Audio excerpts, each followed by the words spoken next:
नमस्कार, आप देख रहे हैं प्रदेश का नंबर 1 और सबसे भरोसेमंद news channel India news Haryana और मैं हूं यतेंद्र शर्मा। आपका पसंदीदा डिबेट शो लेकर हम हाजिर हैं, यानी कि बड़ी बहस लेकर। एलएसी पर चीन की चालबाजियां जारी हैं। इसी बीच आज संसद से चीन की चालबाजियों का रक्षा मंत्री राजनाथ सिंह ने करारा जवाब दिया। राजनाथ सिंह ने एलएसी पर भारत के रुख को स्पष्ट किया है और चीन को चेतावनी दी है कि एलएसी पर किसी भी तरह की घुसपैठ बर्दाश्त नहीं की जाएगी। राजनाथ सिंह के मुताबिक चीन की कथनी और करनी में फर्क है। जानकारी के मुताबिक चीन ने एलएसी पर सैन्य क्षमता बढ़ा दी है, तो भारत ने भी बोफोर्स तोपें एलएसी पर तैनात कर दी हैं। साथ ही सुखोई, मिराज और राफेल को भी एलएसी पर तैनात कर दिया गया है। रक्षा मंत्री के बयान से साफ है कि अब चालबाज चीन को उसकी हरकतों का उसी की भाषा में जवाब दिया जाएगा। एलएसी के हालात पर खास मेहमानों के साथ चर्चा करेंगे, लेकिन उससे पहले हम आपको एक रिपोर्ट दिखाते हैं।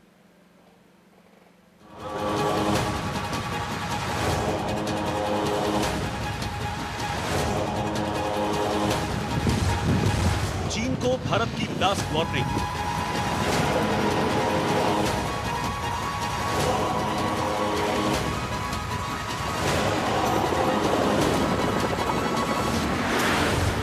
अब चीन टकराया तो चूर चूर हो जाएगा।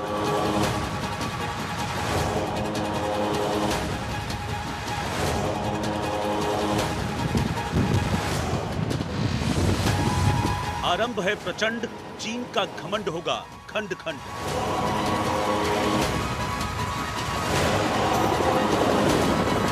चीन जमीनखोर है, सीना जोर है। बात की आड़ में कैसे बार बार घात करता है, ये दुनिया को एक बार फिर भारत ने बता दिया। राज्यसभा के पटल से रक्षा मंत्री ने एक एक कर चीन की बदकारी और गद्दारी के सबूत दिए। रक्षा मंत्री ने सेना के शौर्य का बखान भी किया और संसद को बता दिया कि अब अगर चीन ने सरहद पर कोई हिमाकत की तो उसे उसके अंजाम तक पहुंचाने के भारत ने इंतजाम कर दिए हैं।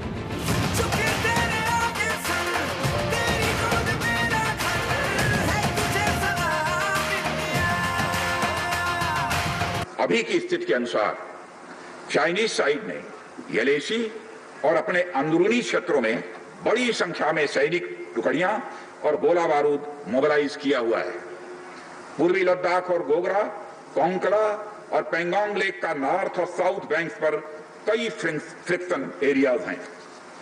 चीन की कार्रवाई के जवाब में हमारी आर्म्ड फोर्सेस ने भी इन क्षेत्रों में उपयुक्त काउंटर डिप्लॉयमेंट्स किए हैं ताकि भारत की सीमा पूरी तरह से सुरक्षित रहे।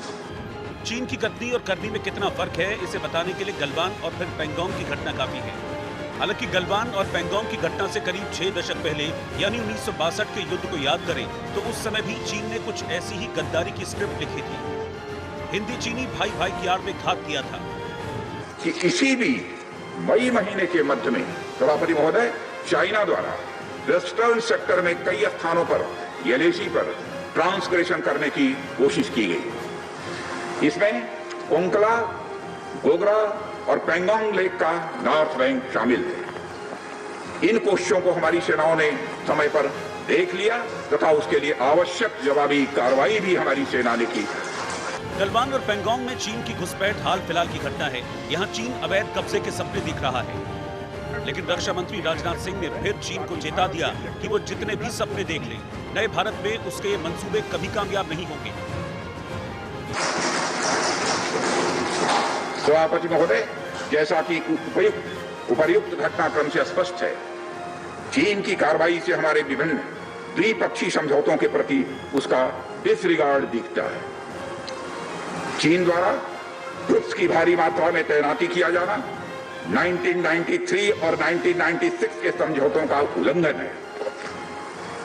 एलएसी का सम्मान करना और उसका कड़ाई से पालन किया जाना सीमा क्षेत्रों में शांति और सद्भाव का यह आधार है और इसे 1993 और 1996 के समझौतों में स्पष्ट रूप से स्वीकार भी किया गया है, जबकि हमारी आर्म्ड फोर्सेस इसका पूरी तरह से पालन करती हैं। भारत अपने हर पड़ोसी से अमन और शांति चाहता है। इस फहरिस्त में चीन और पाकिस्तान का भी नाम शुमार है, लेकिन इन पड़ोसियों की कारस्तानी दुनिया से छिपी नहीं है। भारत का जहां फोकस विकास और अमन पर रहता है, चीन और पाकिस्तान की पॉलिसी आतंकवाद और जमीन हड़पने पर रहती है। लेकिन रक्षा मंत्री ने साफ कर दिया कि अगर भारत से अब कोई टकराया तो उसका असर रिश्तों पर पड़ना तय है। सीमा क्षेत्र में तैनात अपने बहादुर सेना के जवानों के शौर्य, पराक्रम और सीमा की सुरक्षा के प्रति उनकी प्रतिबद्धता पर इस सदन ने पूरा विश्वास भी व्यक्त किया है।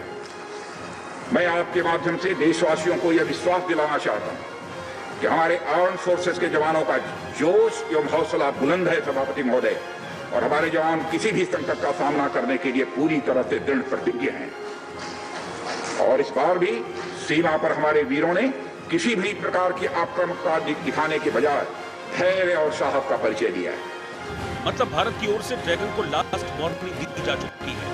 अगर अब भी चीन नहीं माना तो उसे उसके हश्र तक पहुंचाने के लिए LAC पर इंडियन एयरफोर्स के फाइटर प्लेन, अटैकिंग हेलीकॉप्टर्स गरज रहे हैं। जवान तैयार हैं, जिन्हें चीन के सर्वनाश का बस एक इशारे का इंतजार है। Bureau report, India news. बड़ा सवाल यही है कि LAC को क्यों नहीं मान रहा है चीन? चालवा चीन समझौतों का उल्लंघन क्यों कर रहा है?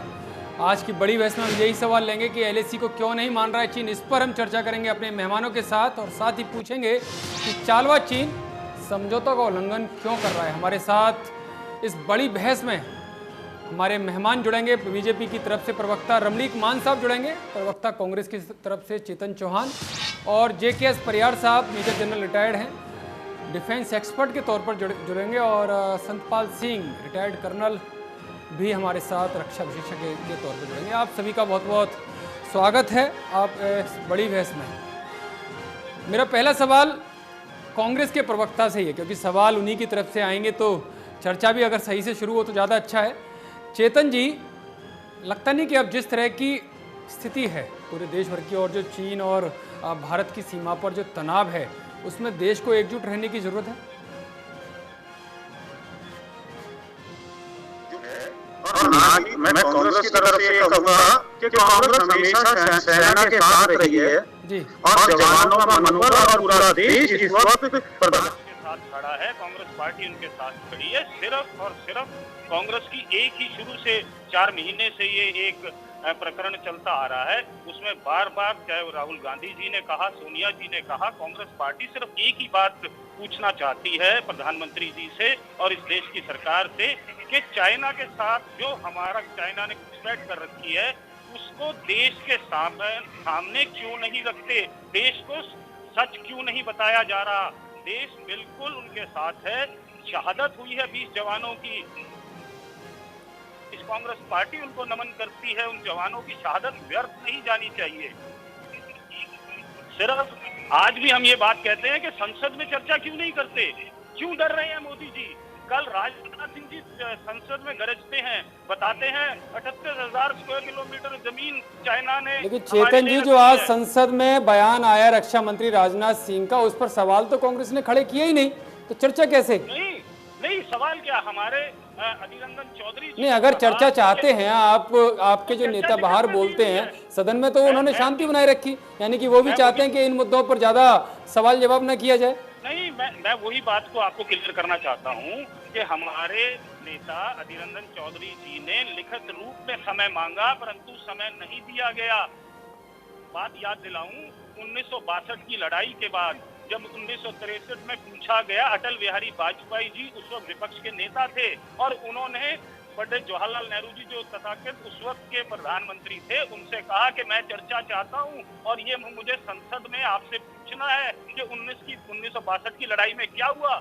आप इतिहास उठाकर देखिए, 2 दिन का समय दिया गया और पूरी चर्चा हुई उस बात पर। परंतु आज हालात ऐसे हैं कि आपको ना तो सवाल पूछने का अधिकार है, और अगर आप सवाल पूछते हैं तो आपको। लेकिन राहुल गांधी तो लगातार सवाल कर रहे हैं चेतन साहब, किसने रोका है उनको? हक है, मैं तो कह रहा हूँ हक है, हमारा सवाल पूछना ही हक है। परंतु बीजेपी को यह गवारा नहीं हो रहा, मोदी जी को गवारा नहीं हो रहा। हम तो यही चाह रहे हैं कि देश को ये पता लगे कि आखिर चाइना और हिंदुस्तान के बॉर्डर पर हो क्या रहा है। हमारे जर्नल वहां कितनी उनकी वार्तालाप हो चुकी है, परंतु आज तक कोई अधिकृत बयान नहीं आया कि उन वार्तालापों में क्या हुआ। उसके बाद मॉस्को के अंदर आज हमारे फॉरेन मिनिस्टर और चाइना के काउंटर पार्ट हैं। ठीक है चेतन जी, मैं आपके पास आऊंगा। परियार साहब, आपने सुना चेतन जी क्या कह रहे हैं, क्योंकि आप मुझे लगता है सबसे ज़्यादा आप जानते होंगे कि जिस तरह का हालात हैं जो सीमा पर सिक्योरिटी को लेकर, देश की स्थिति को लेकर, क्या इस तरह से सार्वजनिक बहस होनी चाहिए? क्या सरकार को पूरा खुला हुआ बता देना चाहिए कि क्या चल रहा है, जो कांग्रेस वाले मांग कर रहे हैं?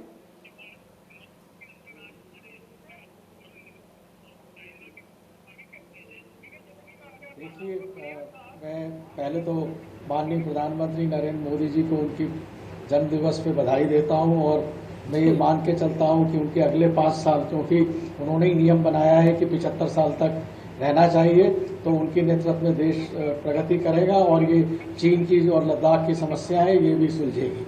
जी, रहा सवाल आपने पूछा है कि कितना बताया जाना चाहिए, तो राजनेता अपने हिसाब से बात करेंगे और आर्मी अपने हिसाब से बात करती है। मैं उसी हिसाब से, आर्मी के हिसाब से कितना सिक्योरिटी के लिहाज से सही रहेगा, बटालियन कहाँ लगी है, क्या है, ये बिल्कुल बात नहीं करी जाएगी जी। ये इस बारे में कोई चर्चा नहीं होनी चाहिए जी। ये तो बिल्कुल स्पष्ट है। मिलिट्री स्ट्रेटेजीज और हमारा ऑपरेशनल प्लान क्या है और हमारा आगे अक्टूबर में हम क्या करेंगे, कहाँ घुसेंगे, इस बारे में कोई चर्चा नहीं होनी चाहिए। बिल्कुल। रहा सवाल प्रजातंत्र में कितना किसका सबका अधिकार है, और सूचना का अधिकार आरटीआई में है और संसद में है। अगर रक्षा मंत्री जी संसद में बोलते हैं, 1 मिनट दीजिए, रक्षा मंत्री ने जो संसद में बयान दिया है, मैं उसकी पूरी इज्जत करता हूं और मानता हूं कि इतना वरिष्ठ नेता, जो मेरे हिसाब से पूरे मंत्रिमंडल में अगला प्रधानमंत्री बनने लायक और सबसे ज्यादा धैर्य और संतुलित है, तो उनकी बातों को हमें मानना पड़ेगा। और अगर वो गलत बोल रहे हैं तो विशेषाधिकार का जो हनन होता है वो भी समझते हैं। जी, तो ये सब चीजें आप आगे आने वाले भविष्य के लिए छोड़ दीजिए, किसने क्या सच कहा, क्या कहा है। आज हमें जो सरकार का बयान है उसको भरोसा करना चाहिए, उस पर भरोसा करना चाहिए। बिल्कुल। रमणीक मान साहब भी हमारे साथ हैं, बीजेपी के प्रवक्ता हैं। मान साहब, बड़े सवाल हैं कांग्रेस की तरफ से और आरोप भी हैं कि आप सवालों से बचना चाहते हैं। सबसे पहले तो आज माननीय प्रधानमंत्री जी का 70वां जन्मदिन है, आपके माध्यम से उनको बधाई। और जहां तक कांग्रेस के द्वारा उठाए गए सवालों का, अगर आपने आज बयान सुना हो माननीय रक्षा मंत्री जी का संसद के अंदर, तो अभी जिस तरह चेतन साहब कह रहे थे, चौहान साहब, मेरा ख्याल है कि चेतन जी ने आज माननीय रक्षा मंत्री जी का जो बयान है संसद के अंदर उसको सुना नहीं, तो ज्यादा लंबा नहीं, 24 मिनट का बयान, आप सुन लेते तो आपको काफी बातें क्लियर हो जाती। उसके अंदर मॉस्को में क्या बात हुई, जितनी बातें उसके अंदर, जितनी information need to know basis के ऊपर डाइवर्ज की जा सकती थी, वो नीड टू नो बेसिस के ऊपर सदन की पटरी के ऊपर डाइवर्ज की गई। और रक्षा मामलों की एक स्टैंडिंग कमेटी है, उसके मेंबर कांग्रेस पार्टी के भी एक आला नेता है, उनका नाम मैं लेना पसंद नहीं करूंगा, वो ऐसी 11 बैठकों के अंदर नदारत रहे, वो उसके अंदर मौजूद थी। मैं हाँ, वो ट्विटर के ऊपर जाके जरूर सवाल पूछते हैं, वो एक अलग विषय है, उनका एक अपना तरीका है राजनीति करने का, उसके अंदर मैं नहीं जाता। राष्ट्रहित सर्वोपरि, तो राष्ट्रहित सर्वोपरि के माध्यम से जो ये विचार है, जितनी बात सदन के पटल पे की जा सकती थी वो उन्होंने कही, और मैं कहता हूँ बहुत मजबूती से की, उसकी सराहना मैं करता हूँ।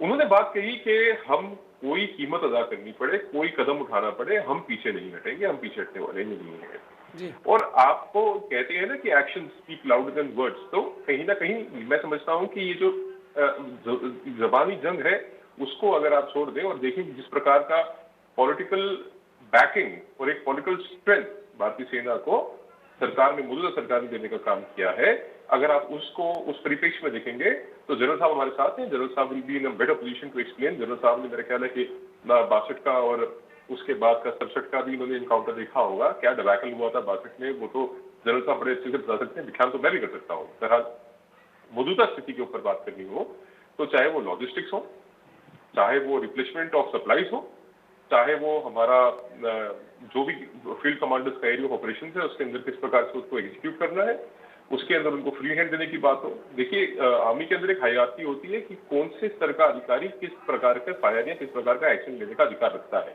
अगर आपने फील्ड कमांडर्स को और अगर आपने पॉलिटिकल एस्टैब्लिशमेंट को उससे डिटैच कर दिया और मौके के ऊपर अगर आपने सेना को अधिकार दे रखे हैं कि अपने मौके के निर्णय वो खुद ले सके, तो इससे ज्यादा अच्छी और शानदार बात। मान साहब आपकी बात सब सही है, और राजनाथ सिंह ने भी ऑन रिकॉर्ड बोला है कि देश का मस्तक नहीं झुकने देंगे, और चीन की कथनी और करनी में अंतर है। लेकिन वही राहुल गांधी का आरोप है कि जहां आप चाइना के खिलाफ जिस तरह से दिखा रहे हो देश भर में पूरा माहौल, लेकिन उसी चाइना के बैंक से आप 2-2 बार लोन ले रहे हो। देखिए, 2 चीजें थी बड़े महत्वपूर्ण, जो अगर आपने राजनाथ जी का बयान ध्यान से सुना हो तो उसके अंदर कहा था कि हमारे जो द्विपक्षीय समझौते हैं, चाहे वो 93 का हो, 96 का हो, या उसके अलावा जो हमारे रक्षा से अलग जो हमारे वित्तीय समझौते हैं या और समझौते हैं, उनके तहत अरे भाई हमने पैसा दिया पूरा, तो लिया ही ना उनसे। एक चीज। और दूसरी बात, लेकिन जब पैसा लेते हैं तो बिना ब्याज के थोड़ी आता है, उसका काफी सारा वापस भी करना पड़ता है। सर प्लीज मैं बता रहा हूँ, ये बैकड्रॉप में 3-4 चीजें और आप महत्वपूर्ण देखिए। चाहे वो चाइनीज एप्लीकेशंस के ऊपर बैन लगाने का काम हो, चाहे वो चाइना से इंपोर्ट होने वाले टीवी और टीवी के कंपोनेंट्स के ऊपर टैक्सेस लगाने का काम हो, जो पहले फ्री ट्रेड एग्रीमेंट्स के तहत थे, तो बहुत सारे ऐसे कदम और हैं भारत सरकार ने जो उठाए हैं। राहुल गांधी जी बड़े तुम के और एक या दो बातें कहते हैं ना कि लेकिन सर जो एक दो बातें वो कह रहे हैं उनमें दम तो है ना, पैसा तो लिया है ना। देखिए कुछ तो कथनियों करनी में यहाँ भी अंतर दिखाई दे रहा है। कैसे जसवंत जी बताइए। क्यों? एक तरफ आप चाइना के ऐप्स पर बैन लगाने की बात कर रहे हो, दूसरी तरफ उनके बैंक से आप कर्जा ले रहे हो, जो राहुल गांधी ने आज आरोप भी लगाया है, सरकार पर निशाना साधा है। तो ये अंतर नहीं है? जितेंद्र जी थोड़ा सा ना वो, अगर मैं राहुल गांधी जी का जो ट्वीट है उसी को कोट करूं तो क्रोनोलॉजी कि ये एप्लीकेशंस के ऊपर बैन कब लगा और उनकी जो कंपनीज हैं, उनके जो जितने भी कॉन्ट्रैक्ट्स थे इंडिया के अंदर, उन सबको बैन करने का काम कब हुआ और ये लोन्स कब की ले रखे और ये कब से प्रोसेस चल रहे थे। ये तो है नहीं कि हमने उनको आज बोला एलआईसी पे हमारे साथ उनका कोई व्यवहार बिगड़ा या उन्होंने यूनिलैटरली स्टेटस को एलआईसी के ऊपर पेश करने का प्रयास किया और हमने आज अप्लाई किया लोन, कल सुबह उन्होंने दे दिया हमारे को। आप तो उस प्रकार की बात कर रहे हैं जिस प्रकार से ये हो कि सरकार ने उनसे रिश्वत ले ली। ये लोन की प्रक्रिया पुरानी चल रही थी, वो सैंक्शन हुआ और डिस्बर्समेंट आई, वो एक अलग विषय है। परंतु जहां पे देश की रक्षा, जैसे मैंने कहा, लग रहा है चेतन साहब ये अलग विषय है। क्या चीज? जिस तरह से मान साहब कह रहे हैं, आपको लग रहा है ये पूरा विषय अलग है, इसको बात ही नहीं करनी चाहिए इस पर? नहीं, बिल्कुल आप जितेंद्र जी बात ठीक कह रहे हैं कि भाजपा की कथनी और करनी में बहुत बड़ा अंतर है। आज मैंने शुरुआत में एक बात कही, मुझे बीजेपी के प्रवक्ता मेरे मित्र ने कहा, मैंने राजनाथ सिंह जी का बयान भी पढ़ा और उनको सुना भी है। हमने कब कहा कि हम उनके साथ खड़े नहीं हैं? कांग्रेस ने कब कहा कि सेना के साथ खड़े नहीं है? राहुल गांधी ने कब कहा कि सेना के साथ खड़े नहीं है? हमने नहीं, ये तो आपके बयान है, आपके नेताओं के कई सारे बयान हैं चेतन साहब। सर्जिकल स्ट्राइक जो सेना करती है उस पर आपको विश्वास नहीं है, उसके सबूत आप सेना से मांगते हो। तो ऐसे ऐसे एक नहीं कई सारे बयान में दिखा दूंगा जो सेना के ऊपर आपने संदेह जताया है। तो ये तो आप भी मत कहिए जी। नहीं, मैं चाइना के मुद्दे पे बात कह रहा हूँ कि चाइना बात के तो मुद्दे सेना पर की हो रही है, चाहे वो चाइना के साथ हो, पाकिस्तान के साथ हो। यहाँ तो सेना के हौसले को बढ़ाने की बात है ना। हमेशा हौसले को बढ़ाने का काम किया, चाहे आप सर्जिकल स्ट्राइक पे भी देख लीजिए। परंतु मैं जो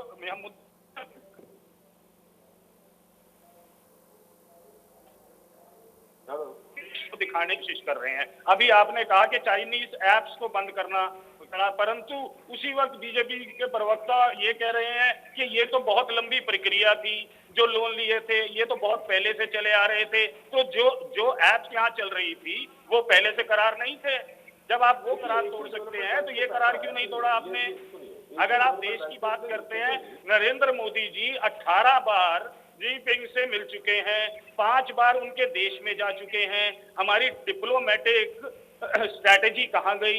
आज राजनाथ, ये तो सर आप कांग्रेस के शासन में भी पहले होता आया, ये तो मैं मानता हूँ जी। जब 62 में क्या हुआ, किसकी सरकार थी? मैं मानता हूँ, वो तो चाइना का रवैया ही ऐसा रहा है, चाइना का इतिहास ही ऐसा है। सरकारें कोशिश करती हैं लेकिन उसका जो रवैया है, उसकी जो आदत है वो धोखा देने की है। परियार साहब इस बारे में अच्छे से बताएंगे। परियार साहब को तो बहुत अच्छा अनुभव भी होगा क्योंकि वो फ्रंट रहता है, मोर्चा रहता है, फ्रंट मोर्चा, उस पर काम भी किया है। क्यों परियार साहब? हाँ जी हाँ, और खास करके लद्दाख तो मेरे जी बिल्कुल ही मेरे क्लोज टू द हार्ट है, क्योंकि ये आपने बिल्कुल आपने बताया भी था जी। ब्रिगेड त्रिशूल वो सारे मैंने अच्छी तरह से देखे और काम किया है जी। जहाँ तक सवाल है, मैं 1962 से लेके और 2020 तक जी भारत की सरकार का एक ही मैं समझता हूँ जो कमजोरी रही है जी, वो चाहे किसी भी दल के रहे हैं कि हमने चीन पे जरूरत से ज्यादा भरोसा किया है जी। और चीन पे भरोसे के बारे में मेरा सिर्फ हमेशा एक ही शब्द है कि इस पे आप कतई भरोसा नहीं कर सकते हैं जी। उन्होंने 62 में भी इसी तरह से गलवान में जून जुलाई में काम किए थे, अगस्त में फिर हुआ था और अक्टूबर में कार्रवाई की। आज जितनी हम बात उनसे कर ले, वो कुछ भी कर ले, उन्होंने अपना डिप्लॉयमेंट जो वो कर रहे हैं, जितना वो लगा रहे हैं, उसको वो इतनी आसानी से छोड़ने वाले हैं नहीं। वो पूरी तैयारी से पिछले 4 साल से तैयारी कर रहे थे और अब वो मैं सही समझता कि जब तक कि प्रधानमंत्री और शिपिंग प्रीमियर के बीच में ही कोई सीधी कड़क वार्ता आपस में हो, चीन कोई पीछे हटने वाला जी है नहीं। दूसरी जो गलती हमारी सबसे बड़ी हुई है, जो 62 में भी हुई, 1993 के समझौते में, 96 के समझौते में, अटल जी के 2003 में, मनमोहन सिंह के 2005 के, फिर 2015 और 2018 में, हम ये मान के चलते हैं कि एलएसी जो है उसके परसेप्शन में बहुत फर्क है जी। मैं समझता हूँ वही हमारी सबसे बड़ी गलती रही है कि हम जो है एलएसी को अपने हिसाब से डिफाइन को स्ट्रांगली नहीं कह रहे हैं, और इसीलिए चीन जो है इस बात का फायदा उठाता है और हर 2 साल में वो अपना। तो परियार साहब, प्रॉब्लम कहाँ आती है? जो एलएसी को जो एलएसी की जो डेफिनेशन होनी चाहिए, जो एक्चुअल एलएसी है, प्रॉब्लम कहाँ है उसमें? वो है कि परसेप्शन का परसेप्शन गलत है जी, बाकी सब कुछ ठीक है। आप परसेप्शन का परसेप्शन ठीक कर दीजिए, दृढ़ता से कहिए कि ये हमारी बाउंड्री, हम इस पर रहेंगे, अक्साई चीन हमारा है, हम नहीं छोड़ेंगे। आप देखिए चीन अपने आप काबू में आएगा। भारतीय आर्मी बहुत स्ट्रांग हो चुकी है, डिप्लॉयमेंट बहुत तगड़ा है। चीन लड़ाई नहीं करेगा, वो जानता है कि लड़ेगा तो उसका जो एक उसने गुब्बारा फैला रखा है विश्व महाशक्ति का, वो फूट जाएगा। तो परियार साहब, इसका मतलब आप ये जो कह रहे हैं, इस बार जो तैयारी है, जिस तरह से डिप्लॉयमेंट हुआ है, आपको तंग करता रहेगा और आप तंग होते रहेंगे। यानी कि डिप्लॉयमेंट जो इस बार किया है सेना ने, इस बार मतलब पूरी तैयार है सेना, इस बार झांसे में आने के लिए तैयार नहीं है। एक कड़ा मैसेज है ये चाइना के लिए।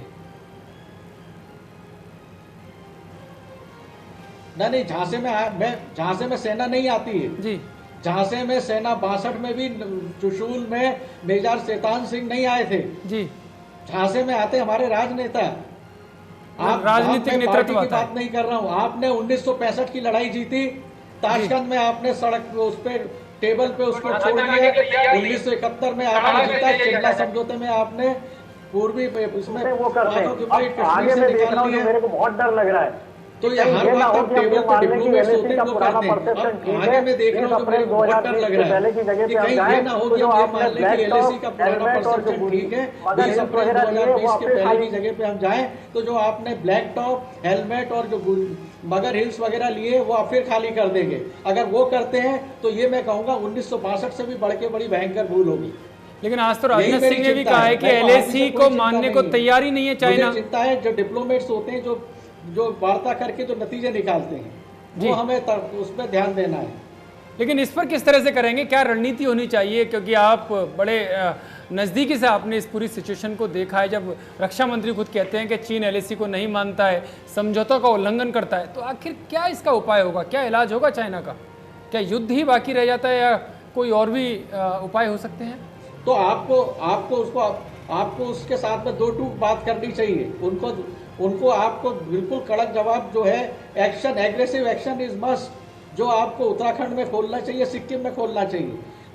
जो सा है, अगर आप एक शरीफ आदमी है तो शराफत से लड़ाई करेंगे, मगर आपको एक गुंडे से लड़ाई करना है तो शराफत से काम नहीं चलेगा। लेकिन जो आज राजनाथ सिंह, नहीं पड़ेगा परियार साहब, जो आज राजनाथ सिंह ने कहा है सदन में, तो इससे भी बड़ा सख्त मैसेज कुछ हो सकता है क्या? इसमें भी कुछ कमी है अभी भी? आपको क्या लगता है? नहीं है, मैं बता रहा हूँ, राजनाथ सिंह का आर्मी का सख्त मैसेज का है, मगर साथ में उन्होंने ये भी कहा है कि हम शांति चाहते हैं और इस बात का हल हम शांति से वार्ताओं से ही निकालेंगे, और चीन जो है वो एलएसी का सम्मान करे। अगर आप एलएसी के सम्मान के साथ में ये कहते हैं, जैसा वहाँ पर मॉस्को में विदेश मंत्री ने कहा, जैसा रक्षा मंत्री जी ने कहा कि आप जो है 20 अप्रैल 2020 की पहले की पोजीशन में जाइए, तो अगर आप 2020 की पोजीशन में जाते हैं, वो कहेंगे आप भी जाइए, फिर आप ब्लैक टॉप और वो सारे खाली करेंगे, तो फिर आपको फायदा क्या हुआ? जी, संतपाल सिंह जी भी हमारे साथ जुड़ गए हैं डिफेंस एक्सपर्ट के तौर पर। ठीक है परियार साहब, मैं आपके पास आऊंगा। संतपाल जी, आपका बहुत बहुत स्वागत है इस डिबेट में, जो बड़ी बहस हमारा इंडिया न्यूज हरियाणा पर चल रही है। ठीक है परियार साहब, मैं आऊंगा आपके पास। परियार साहब थोड़ा शांत। संतपाल जी, अभी जो खबर आ रही है वो यह है कि हालांकि सरकार की तरफ से आज सख्त मैसेज दिया गया है, वही परियार साहब कह रहे हैं कि शांति की बात बिल्कुल नहीं होनी चाहिए और सीधा एक मैसेज देना चाहिए। क्या आपको लगता है कि आज का जो मैसेज सदन में दिया गया है उससे भी और आगे बढ़ना चाहिए सरकार को? जी देखिए, जो पहले हमको नेगोशिएशन करना चाहिए जी, और टेबल पे बैठ के आमने सामने बात करनी चाहिए जी, और युद्ध जो है लास्ट विकल्प है।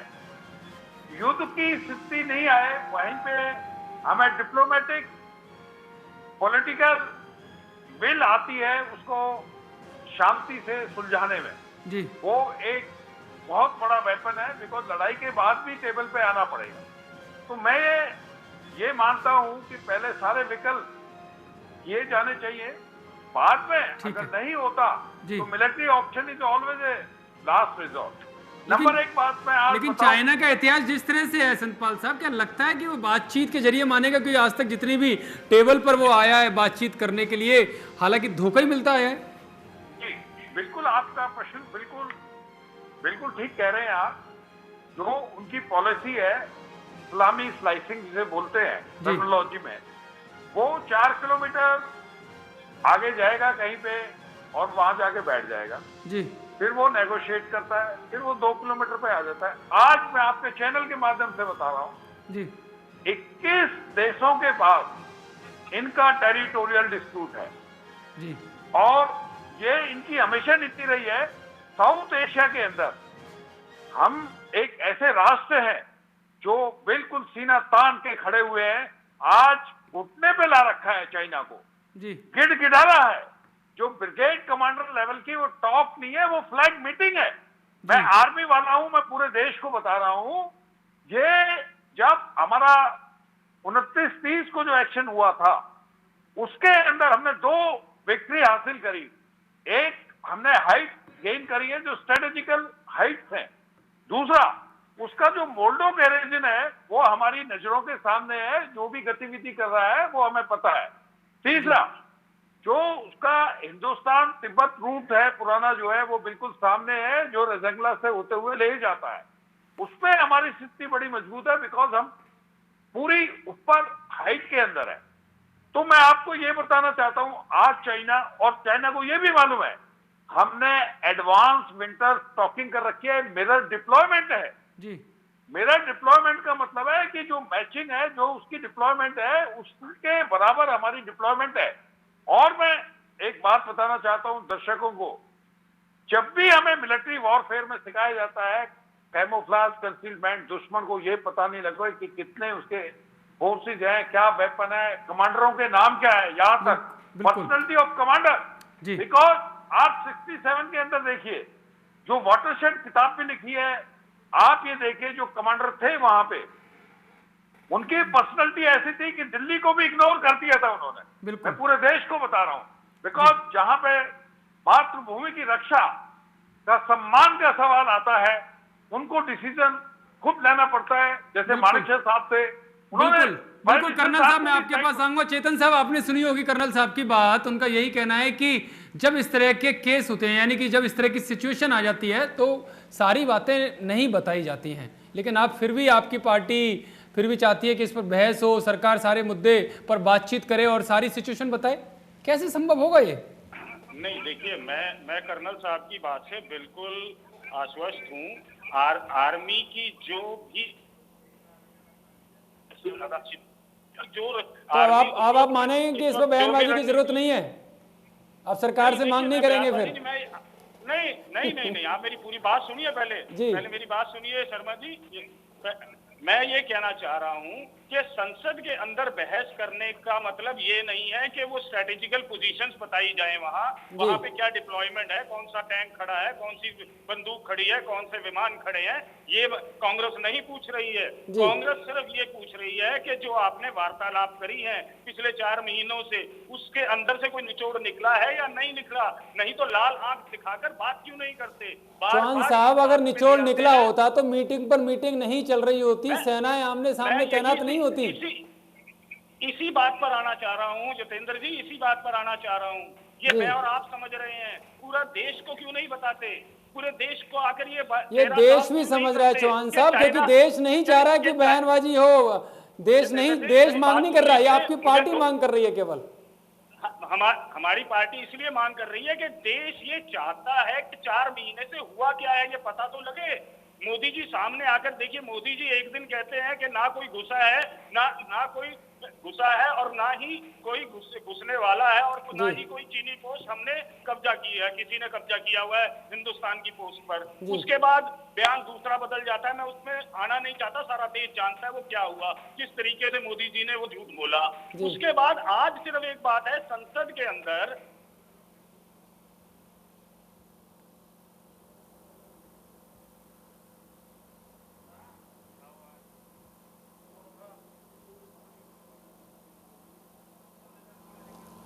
आपकी आवाज शायद गड़बड़ हो रही है, आपका ऑडियो हमको नहीं मिल रहा। चौहान साहब, मैं आपके पास वापस आऊंगा, लेकिन आपने जो बात कही है वो उसका जवाब मैं मान साहब से ले लेता हूं। मान साहब, बयान लगातार बदल रहे हैं। एक तरफ पहले कहा जाता है कि किसी भी पोस्ट पर चाइना की सेना आगे नहीं बढ़ी है, ना कब्जा किया है, ना सीमा में घुसपैठ हुई है। वहीं दूसरी तरफ कहते हैं कि वो बार बार घुसपैठ कर रहे हैं। तीसरा बयान कुछ और आ जाता है। इस पर क्या सफाई है? मैं समझता हूँ कि इस समझ का फर्क है।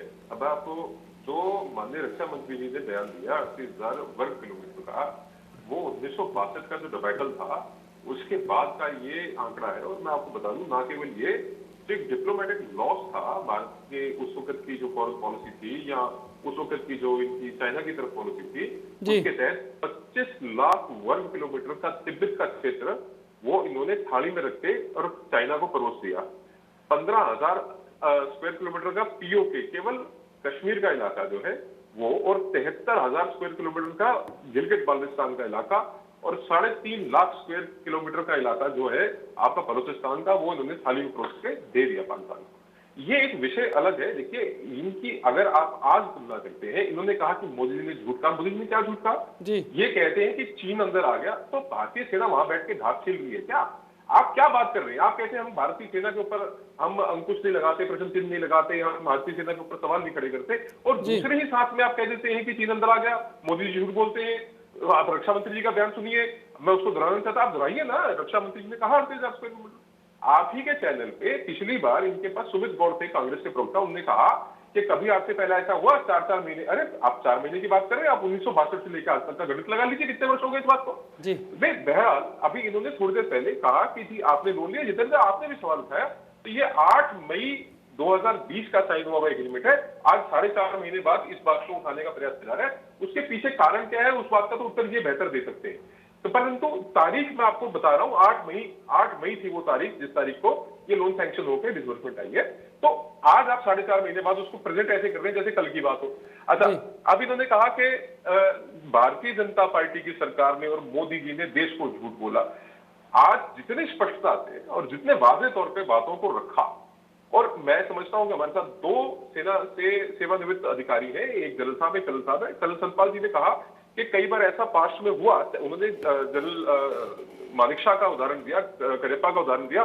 मैं आपको बताता हूं, लेफ्टिनेंट जनरल संगत सिंह, उस वक्त भी नेहरू जी ने मना किया कि भाई आप यहाँ पे ओपन फायर नहीं करेंगे, आप यहाँ पे एक्शन नहीं करेंगे, और लेफ्टिनेंट जनरल संगत सिंह ने वहां पे एक्शन लिया। इसलिए तो आज तक अरुणाचल का बहुत बड़ा क्षेत्र, तवांग का क्षेत्र हमारे पास है, अन्यथा वो भी हाथ से निकल गया था। तो मैं समझता हूं कि पॉलिसी लैप्सेस जो इनके समय में हुए, थोड़ा सा पीछे मुड़ के देखना चाहिए। आज के परिप्रेक्ष्य में सेना के मनोबल को बढ़ाने के लिए, सेना के लिए लॉजिस्टिकल सपोर्ट के लिए, मिलिटरी सपोर्ट के लिए, या आर्म्स एंड आर्मामेंट्स की जो रिक्वायरमेंट है उसके लिए सरकार तत्पर है। आपने अगर सुना हो बयान, तो बीआरओ का बजट डबल किया बढ़ा के।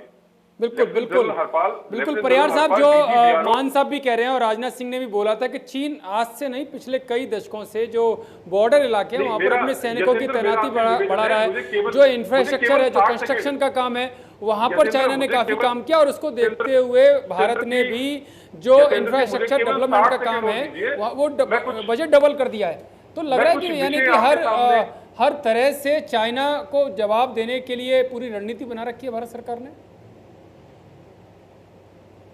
आप मेरे से प्रश्न है आपका? परियार साहब से। भारत सरकार तो रणनीति बना के बैठी है इसको जवाब देने के लिए। इंफ्रास्ट्रक्चर 1980 से लगातार डेवलप हो रहा है, और 2013-14 से उसमें बहुत ज्यादा तेजी आई है। दौलत बेग ओल्डी का एयर, लेकिन आज राजनाथ सिंह ने कहा कि अब डबल बजट कर दिया इस पर। आज सदन में उन्होंने ये जवाब दिया है। वो उसको नुकसान पहुंचा था, 2008 में फिर चला है। हाँ, मेरी बात सुनिए आप जी। तो वो इंफ्रास्ट्रक्चर का डेवलपमेंट होना बहुत ज़रूरी है और अच्छी तरह से हो रहा है। मैं उसकी बहुत प्रशंसा करता हूँ, इसमें कोई दो राय नहीं है। मेरा सवाल जो है वो कर्नल साहब ने भी जो बोला है कि टेबल पे बैठ के बात करके निगोशिएट करेंगे, तो मैंने आपसे पहले भी यही कहा था कि हमारी सारी प्रॉब्लम इस टेबल की और अंडर द टेबल वाली ही रही है। जो भी टेबल पे जाके आप क्या उनसे निगोशिएट करना चाहते हैं, ये आप देश को बताइए। आप टेबल पे ये निगोशिएट करना चाहते हैं कि अक्साई चीन आप कब रिटर्न कर रहे हैं, आप टेबल पे ये निगोशिएट करना चाहते हैं कि आप मई 2020 की पोजीशन से बाहर जा रहे हैं, आप टेबल पे ये निगोशिएट करना चाहते हैं कि चलिए ठीक है, पहले आप LAC को LOC में कन्वर्ट करिए, इसको डिफाइन करिए और फिर आप अल्टीमेटली अक्साई चीन छोड़िए। हम जो टेबल पर डिस्कस कर रहे हैं वो सिर्फ ये डिस्कस कर रहे हैं कि आप जो है अप्रैल 2020 की पोजीशन को फॉलो करिए, LAC को रिस्पेक्ट करिए। अब ये बात होती है, मैं आपको 1 मिनट और लूंगा कि कोई घुसा या ना घुसा, दोनों बातें बिल्कुल सही है। एक गिलास में आधा गिलास पानी है, आधा गिलास हवा है, या आधा गिलास खाली है। LAC का बीच में 20 करीब 10-12 किलोमीटर का बफर जोन बनाया गया है, तो हम अपनी LAC की जो परसेप्शन पोजीशन है उससे कई किलोमीटर पीछे बैठे हुए हैं और इसी तरह से चीन भी उससे कई किलोमीटर पीछे बैठा हुआ है। अब ये जो बीच का बफर जोन में आपको वहां पर एक कील भी गाड़ने की परमिशन नहीं थी, रात को 24 घंटे रहने की परमिशन नहीं थी। उस बफर पोजीशन में चीन ने इंडियन LAC की जो परसेप्शन लोकेशन है वो क्रॉस करके अपना सारा जमा लिया है। तो आर्मी तो अपनी जगह से थी, वहां पे बैठी आर्मी की ITBP थी, तो आर्मी का कोई सर्विलेंस और उसमें कोई नुकसान नहीं था जी। ये बफर जोन पे हमारे इंस्ट्रक्शन थे कि हम बफर जोन में नहीं जाएंगे ऑल ट्रीटीज में, वो आके बैठ गए। उसके बाद में हमने उनको उनके सामने 500 मीटर पे पहुंचे हैं। तो सवाल सिर्फ दो ही है मेरे हिसाब से। पहला ये है कि बफर जोन के उधर की जो आपकी LAC परसेप्शन पे आप जाइए। दूसरा जैसा ये है कि आप किसी भी हालत में चुशूल सब सेक्टर की जो हिल्स हैं, ब्लैक टॉप, गुरुंग, मगर हिल्स, ये आप बिल्कुल खाली नहीं छोड़ेंगे और देवशॉन्ग में चीन को बिल्कुल पीछे की तरफ जाना पड़ेगा। बिल्कुल संतपाल जी, लेकिन जो राजनाथ सिंह ने आज कहा है कि चीन तो बार बार समझौता का उल्लंघन करता है, चाहे 93 का मामला ले लो या 96 का ले लो, तो जो बार बार टेबल पर बैठने की बात आ रही है, तो किस तरह से होगा? क्योंकि आज समझौता या कोई भी समझौता चीन करता है, आगे जाके फिर तोड़ देगा। जी, आज चाइना को ये बताया गया है, जो टॉक्स हुई है फॉरेन मिनिस्टर में, कि वायलेशन ऑफ एयर स्पेस भी है, वायलेशन ऑफ लैंड फोर्सेस का जो इलाका है वहां पे भी वायलेशन की है, जो पहले हम पेट्रोलिंग कर रहे हैं। और दूसरे जो प्रोटोकॉल्स हैं, जो कोर कमांडर की लेवल पे जो बातचीत हुई है और जो बात हुई है मिलिट्री टॉक्स, जो भी कई दफे आए, ये पॉइंट जो हमेशा बताए जाते हैं कि ये वायलेशन है जितने भी एग्रीमेंट्स हैं, बिकॉज जो सेंटिटी ऑफ बॉर्डर है, जो पीस एंड ट्रैंक्विलिटी का जो है, वो हमारा, हम पूरी तरह से उसको मानते हैं और उसका सम्मान करते हैं, इंडियन आर्म फोर्सेस। लेकिन चाइना हमेशा जो ऐसी हरकत करता है, तो इसके लिए डिप्लोमेटिकल मिशंस हैं, पॉलिटिकल विल है, और चाइना को इतना प्रेशर किया जाए, जो किया भी जा रहा है, आइसोलेट कर दिया है डिप्लोमेटिकल लेवल पे, जो विस्तारवादी नीति से जो मोदी जी ने वहां से मैसेज दिया, बॉर्डर एरिया से जो मैसेज दिया, एक बहुत बड़ा मैसेज है। इसका मैं एग्जांपल दिखाऊं, जहां भी पहले रिवर्सेस हुए थे, इराक के अंदर वहां के प्रेसिडेंट साहब आए, यूएस के ट्रुप्स के साथ बात किया और सिचुएशन जो है 1 वीक के अंदर जो बदल गई थी। ऐसा ही चेचनिया में जब पुतिन साहब गए, वहां पे भी प्रॉब्लम थी, लेकिन जब वो बॉर्डर पे आए, ट्रुप्स के साथ बातचीत की, तो सिचुएशन बदल गई है। ये भी जो सिचुएशन बदल गई है, ये मैसेज गया है जी चाइना को भी और विश्व को। जब हमारे डिफेंस मिनिस्टर साहब, प्राइम मिनिस्टर साहब जो वहां से जो मैसेज दिया है बॉर्डर एरिया से, ये एक बहुत ही बड़ा मैसेज है।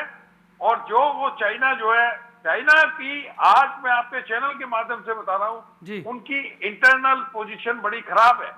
उनके विरोधी जो है चाइना में विरोध कर रहे हैं, और आप ये देखिए पर पर्सन कंजम्पशन लेवल कम हो गया है, जीडीपी भी उनका कम आ गया है। तो वहां पे 2 इश्यूज हैं। आप ये देखिए, यूरोप भी उनके अगेंस्ट में है, साउथ एशिया के छोटे देश है वो भी अगेंस्ट में है, अमेरिका भी अगेंस्ट में है, कुवैत भी अगेंस्ट में है। और इंटरनेशनल प्रेशर भी चाइना के ऊपर काफी है। चाइना के ऊपर वर्ल्ड जो है प्रेशराइज कर रहा है, और जो भी आप दूसरा भी आप देखें, इंटरनल प्रेशर भी है, और पार्टी के लिए उनको बड़ा मुश्किल हो रहा है। तो ये एक डाइवर्जन कोरोना के, आप ये देखिए पूरा वर्ल्ड उनको जो है ब्लेम कर रहा है। मैं लास्ट में ये बताना चाहता हूँ, सरप्राइज करना चाहता हूँ कि आज जो चाइना की जो पोजीशन है वो टाइम गेन कर रहा है। ये हमेशा से उसकी पॉलिसी है, कभी कुछ बोलेगा कभी कुछ बोलेगा। चाइना हमेशा यू टर्न लेता रहता है। चाइना बिल्कुल यू टर्न लेता है। मैं आऊंगा संतपाल जी। चौहान साहब हमारे साथ हैं। चौहान साहब, जिस तरह से भारी संख्या में वहाँ सैनिकों का जमावड़ा किया गया है, भारत की तरफ से भी चाइना की तरफ से भी, लेकिन भारत ने आज काफी बड़े हथियार भी, चाहे बोफोर्स तोप हो, मिराज हो, राफेल हो, वो वहां पर तैनात कर दिए गए हैं। तो क्या आपको लगता है कि चाइना इतनी हिमाकत करेगा, इतनी बड़ी गलती करेगा कि ऐसे हालात में वो युद्ध करने की कोशिश करे? देखिए, ये तो आज जो भारत ने जो किया है, मेरा मानना ये है कि ये बहुत पहले कर देना चाहिए था। आज जो सेना ने किया है ये 2 महीने पहले कर देना चाहिए था। जब पहली बार घुसपैठ करी थी, जब गलवान घाटी में पहली बार चाइना ने ये हिमाकत करी, उस वक्त अगर हम इस तरीके की डिप्लॉयमेंट करते तो शायद आज इस स्थिति तक पहुंचते ही ना। उस वक्त तो किया, तभी तो हालात ऐसे हुए कि 20 सैनिक जरूर हमारे शहादत उनकी हुई है, लेकिन उससे बड़ी संख्या में चाइना की हुई है, और उसके बाद ब्लैक टॉप जैसी पहाड़ियों पर कब्जा भारतीय सेना का है। तो यानी कि कुछ तो हुआ। नहीं, मैं मानता हूं, मैं सेना के प्रति शुरू से एक बात कह रहा हूं कि सेना हमारी मुस्तैद है, सेना की वजह से ही हम सुरक्षित हैं। परंतु मैं ये बात जो आज आपने कही कि आज वहां पर टैंक्स आ गए, मिराज आ गए, रफेल आ गया, मैं ये बात कहना चाह रहा हूं कि ये बहुत पहले कर देना चाहिए था हमारी सरकार को, ये पहले करके, और कितना पहले एंड दे देना चाहिए। कितना पहले? जब मतलब तनाव नहीं था उससे पहले कर देते? नहीं, जब जैसे ही गलवान घाटी में हिमाकत करी चाइना ने, उसी वक्त अपने तो उसी के बाद तो ये सारा शुरू हुआ है चौहान साहब। मानो आज 2 महीने भी बीत गए हैं जनाब उसको। तो क्या एक या 2 दिन में थोड़ी इतना साजो सामान वहां पर पहुंच सकता है? क्या परियार साहब क्या तुरंत पहुंच जाएगा 24 घंटे 48 घंटे के अंदर? परियार साहब आप एक चीज देखिए। ठीक है चौहान जी, मैं जवाब परियार साहब से ले लेता हूँ ना, मैं बीजेपी वालों से नहीं ले रहा, क्योंकि वो कुछ और बोलेंगे आपको पसंद नहीं आएगा। जो डिफेंस से जुड़े रहे हैं, जो जिन्होंने इस तरह के मोर्चे संभाले, मैं उनसे मैं आऊंगा चौहान साहब मैं आऊंगा आपके पास। जी परियार जी, क्या जब इस तरह की घटना होती है, क्या 24 घंटे 48 घंटे के अंदर ऐसी सिचुएशन कर देनी चाहिए? क्या होता है इतना बड़ा जमावड़ा? आर्मी में जो है, आर्मी में 2 तरह के डिप्लॉयमेंट होते हैं। पहला होता है क्विक डिप्लॉयमेंट। जी, क्विक डिप्लॉयमेंट होता है, इसमें जो हमारे यहाँ पे जैसे ब्रिगेड है, डिवीजन है, कोर है, उनके रिसोर्सेज इमीडिएटली जैसे ही थ्रेट नजर आता है वो इमीडिएटली मूव होते हैं, उनको लोकल एयर सपोर्ट मिलता है। उसके बाद में फिर होता है हमारा कंसोलिडेशन का, कि हमें कोई एक्शन करनी है या कोई एक्शन को डिफेंड करना है, तो उस मोबिलाइजेशन में टाइम लगता है जी। उसमें जो डिवीजन्स और कोर दूसरे जो आएंगे उनको कम से कम 2 महीने का टाइम तो लगेगा जी, इसमें कोई शक की बात नहीं है। वही ठीक है चौहान साहब, आपको जवाब मिल गया होगा। मान साहब, क्या केवल राजनीति हो रही है इस पर? वैसा ही खेला है। ठीक है मैं आऊंगा। परियार साहब, मुझे यही जवाब चाहिए था, वो चौहान साहब को मिल गया होगा। मान साहब बहुत देर से कुछ कहना चाह रहे हैं। ठीक है मान साहब जी। देखिए, मैं सबसे पहले तो सहसम्मान जनरल साहब को ही बात करना चाहता हूँ। जनरल परियार साहब, विद ड्यू रिस्पेक्ट सर, मैं आपको आश्वस्त कर देना चाहता हूँ कि gains on the ground will not be lost on the negotiating table. जो हमारी सेना ने, हमारे जो फोर्सेज ने जमीन के ऊपर गेंद लिए हैं, वो नेगोशिएटिंग टेबल के ऊपर डाइल्यूट नहीं किए जाएंगे, चाहे वो गुरुंग हिल हो, येलो बम्प हो, हेलमेट टॉप हो, या और अन्य क्षेत्रों में जहां पे एडवांसेस किए हैं, जहां पे परमानेंट डिप्लॉयमेंट की है। नंबर 1 बात था। नंबर 2 बात था, मैं ये कह रहा था कि I am personally known to, I have the honour of personally knowing lieutenant general Harpal Singh, who is DGBRO sir, वो director general Bharat road organisation है। मैं देखता हूँ, ग्रेफ उनके तहत है। बहुत ही ज्यादा डेडिकेटेड ऑफिसर है और बहुत मेहनत से काम कर रहे हैं। और जो रक्षा मंत्री जी ने कहा, निरंतर हम देखते हैं कि चाहे वहां पे सड़कें डेवलप करने का काम हो, इंफ्रास्ट्रक्चर डेवलप करने का काम हो, या वहां पे ब्रिजेस बनाकर कनेक्टिविटी बनाने का काम हो, ये निरंतर सरकार के द्वारा फंड देके और इन सब चीजों को सुदृढ़ किया जा रहा है। हमारे इंफ्रास्ट्रक्चर को, बॉर्डर इंफ्रास्ट्रक्चर को मजबूत किया जा रहा है जी। और महत्वपूर्ण बात इसके अंदर, जहां तक आप ये माने कि ये बात सरकार भी समझती है और भारतीय सेना भी समझती है जी। कि पूरे विश्व की जो नजरें हैं, जो आंखें हैं, वो भारत के ऊपर गड़ी हुई है। भारत किस प्रकार से चीन का मुकाबला करता है, किस प्रकार से उनको प्रत्युत्तर देता है, किस प्रकार से उनके ऊपर प्रहार करता है या अपने ऊपर किए गए प्रहार का उत्तर देता है, ये दुनिया देख रही है। और आप माने यशेंद्र भाई, और आप तो खैर मीडिया जगत से हैं, इस बात की सराहना समस्त विश्व के लोग कर रहे हैं कि भारत ने जिस प्रकार से मुकाबला चीन को किया है, जिस प्रकार से, जिस मजबूती से उनका मुकाबला कर रहे हैं, भारतीय सेना जिस प्रकार से डटी हुई है बॉर्डरों के ऊपर, इसके अंदर किसी को संदेह नहीं है। हाँ, भारत की किसी राजनीतिक पार्टी के नेताओं को संदेह हो सकता है, परंतु दुनिया इसको अप्रिशिएट कर रही है, इसकी सराहना कर रही है। ठीक है। इन्होंने कहा चौहान साहब ने कि पहले कर देना चाहिए था। मैं पूछना चाहता हूं 1962 से लेकर 2014 के बीच में ऐसे कौन से कदम उठाए गए जिस वक्त आपकी सरकारें नहीं, गाहे बगाए आप आते जाते रहे, पर आपने क्या किया? एक चीज ये भी बड़ा सवाल है, कितनी जमीन आपने कब्जे से छुड़ाई? आर्मी प्रयास करती है। देखिए, बड़े वाज़ेह तौर पे हमारे, देखिए पिछले साल आप देखेंगे तो जब 370 अबॉलिश किया, उस वक्त गृह मंत्री अमित शाह जी ने कहा कि जब मैं जम्मू कश्मीर कहता हूं तब मैं पीओके और अक्षय सिंह बीच में लेके बात करता हूं, वो दोनों हमारे हैं और हम उनको वापस लेने के लिए हर कदम उठाएंगे, हम उसके लिए जान दे सकते हैं। ये बात वाज़ेह तौर पे पॉलिटिकल विल की बात होती है। जहां तक पॉलिटिकल विल देखी, वो कहा भी और करके भी दिखा रहे हैं। और दूसरी ठीक है मान साहब कि आखिर में एक इजाजत दे दो 5 सेकंड, थोड़ा कम शब्दों में, आर्मी है या डिफेंस फोर्सेज है, they are at the discretion of the political masters. उनको आदेश की प्रतीक्षा होती है, काम के अंदर कमी नहीं छोड़ती। भारतीय सेना ने अपना दमखम, चाहे यूएन के अंदर मिशन के अंदर हो, चाहे वो अपने बॉर्डर्स के ऊपर हो, चाहे इंटरनल रिक्वायरमेंट्स के ऊपर हो, भारतीय सेना ने हमेशा अपना भारतीय सेना ने अपना हौसला, अपना दमखम हमेशा दिखाया। मान साहब, मैं आऊंगा आपके पास। संतपाल जी, एक और घटना देखने में आ रही है कि जो फ्रंट मोर्चे हैं भारतीय सेना के और चाइना जहां जहां पर है, उन चाइना के सैनिक पंजाबी गाने बजा रहे हैं, भारतीय सैनिकों को सुना रहे हैं। तो ये तनाव कम करने की कोशिश है या चीन का इसके पीछे भी कोई दोहरा रवैया है कि वो धोखे में रखना चाहता है सैनिकों को? जी, जो आज न्यूज है जी, आपने बिल्कुल ठीक बताया दर्शकों को कि वो आज जो जब वो आते हैं, अपना डिस्प्ले करते हैं, बोर्ड को जो दिखाते हैं जी, जब आमने सामने, तो वो ये कर रहे हैं। देखिए, ये एक प्रोपेगेंडा है, चाइनीज आर्मी प्रोपेगेंडा और उनका पीएलए। अगर आप इतिहास उठा के देखें, उनका जो फेक प्रोपेगेंडा, ये वॉर का भी एक हिस्सा है जी। साइकोलॉजिकल जो वॉर है, ये एक हिस्सा है, हम we can't rule out that, but China इसमें ज्यादा माहिर है। हम लोग शौर्य और असीम शौर्य से लड़ने वाले लोग हैं बिल्कुल। और जो हमारे जो सैनिक पे जो ट्रेनिंग है, वो एक गोली एक दुश्मन और अंतिम सांस तक लड़ेंगे। वो जो शौर्य होता है वो भारतीय सैनिकों में देखने को मिलता है। परिहार साहब, सीधा एक सवाल, क्योंकि समय नहीं है मेरे पास, जो आज रक्षा मंत्री राजनाथ सिंह ने कहा है कि किसी भी हालत में देश का सम्मान झुकने नहीं देंगे, देश का सर मस्तक झुकने नहीं देंगे, कितना विश्वास है आपको? कम शब्दों में, क्योंकि अब समय कम रह गया है। मेरे को, मैं बस आपसे 30 सेकंड लूंगा।